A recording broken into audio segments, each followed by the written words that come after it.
Ensimmäinen bändi mulla oli jo silloin, kun me menin 5. luokalle sinne.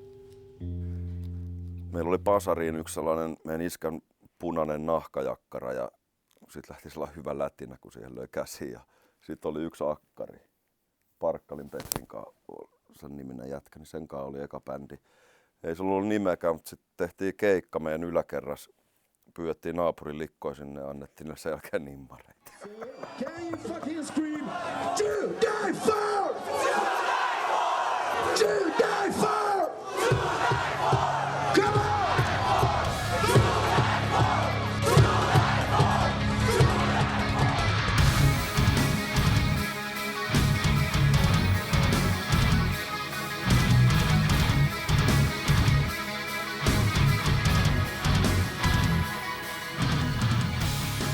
Joo, no sit oli silleen, että kun mun vanhemmat kun oli vahvasti lestadiolaisia, niin nehän ei hyväksy esimerkiksi sähkökitaraa ollenkaan.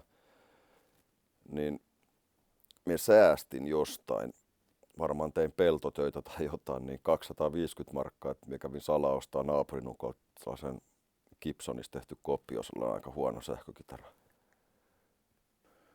Meillähän soi kotona aina musiikki, mutta se oli vähän erilaista musiikkia. Mut sit jos nyt ajattelee vaikka eka levy, niin sellaiset melodiat, mitä siellä on, niin nehän on ihan virsimelodioita. Jos niistä ottaisi vähän hidastat ja ottaa rummut pois, niin ne on ihan kuin virsiä. Et me on jokas helvetin sunnuntai joutun kotoa, kun herään ja alakerrassa soi virret vittu kasetilta tai jostain levyltä, niin se on varmaan jäänyt siitä.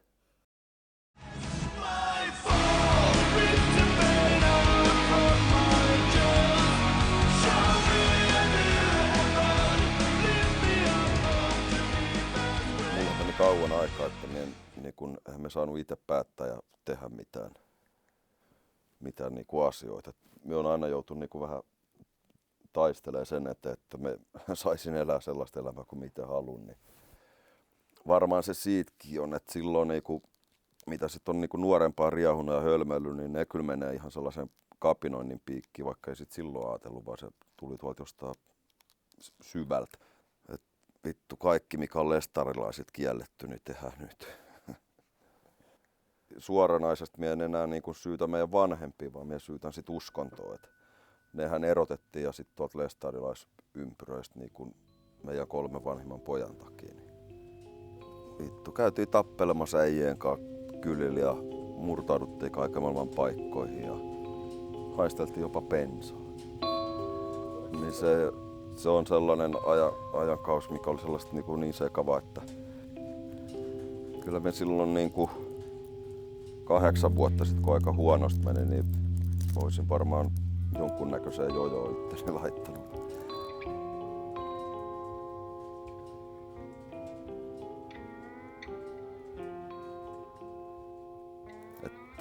Sit vaan piti päästä yli just sen takia, kun ei sellaista omalle lapselle voi tehdä. Niin. Silloin just kun oli sellaiset ajat, kun meni sen äitin kanssa poikki ja eihän mulla ollut edes asuntoa. Onneksi oli runda, että pääsi välillä johonkin, mutta asuin tuolla missä sattuu. Niin sen puoleen, mutta se on katoa, Anskuhan ymmärtää minua nyt nykyään. Me on vähän tuputtaan sille, että mun elämääkin, niin se alkaa olla samoin raiteen kohta.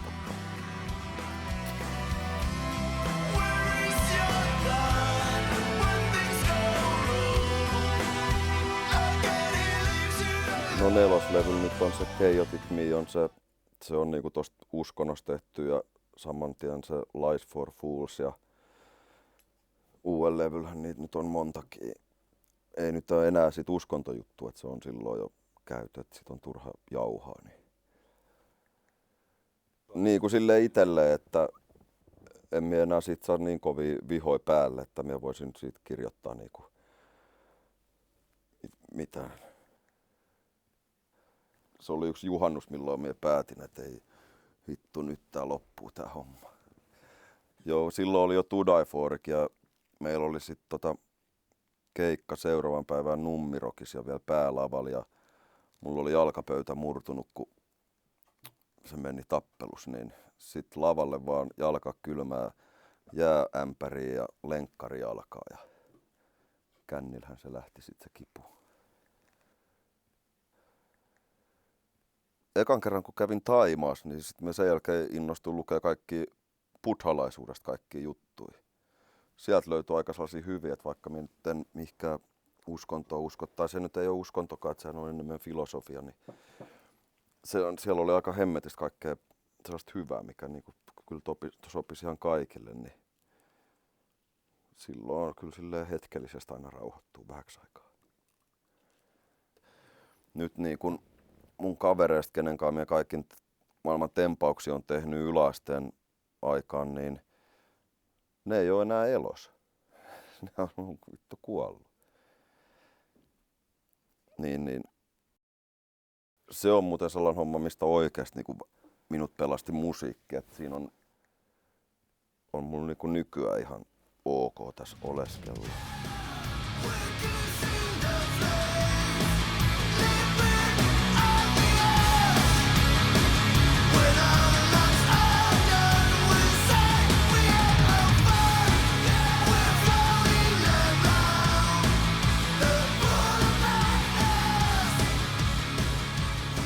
Sen minä on niinku saavuttanut, että on saanut niinku sellaisille ihmisille, ketkä mun lähellä niinku elää, että ne jo tietää, että minä messit aina samaa polkua kuin ne, jos sit nyt voi sanoa päämääräksi. No on se nyt tavallaan. Mutta ei mulla ole minkään asian kanssa sellaista tavoitetta, että minä olisin vetänyt johonkin vihkoon viivan, että tohon asti pitää päästä. Eihän täällä tarvi mennä mihinkään, et se ole oikein perillä kuitenkaan. Sen minä olen oppinut, että ei maailmassa sellaista mitään paratiisia olekaan niinku paikkana, että se pitää olla omassa päässä. Sen minä olen oppinut.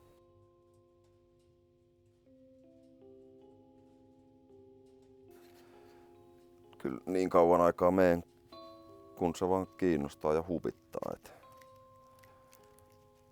Niin kuin mun pikkusisko kerran mulle tuosta antoi noottia, mutta sen jälkeen kun sen kanssa juttelin, niin se on ollut selkeä hiljaa, kun se sanoi, että mitäs sinä nyt sit teet eläkkeellä nyt, kun sulla on varmaan sit tosi pieni eläke ja kaikkea, kun sinä et tee tarpeeksi töitä eikä mitään, niin sanoin sille, että kun minä en elä sen takia, että minä eläkkeelle menen.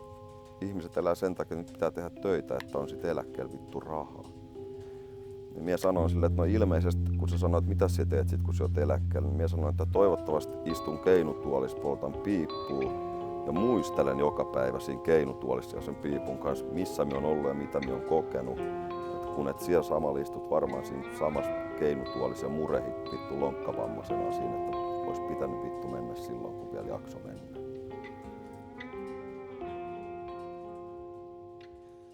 What are these sounds around me? What is this silence and peace?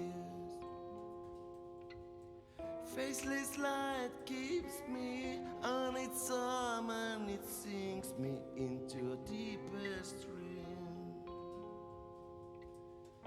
Yesterday is history and tomorrow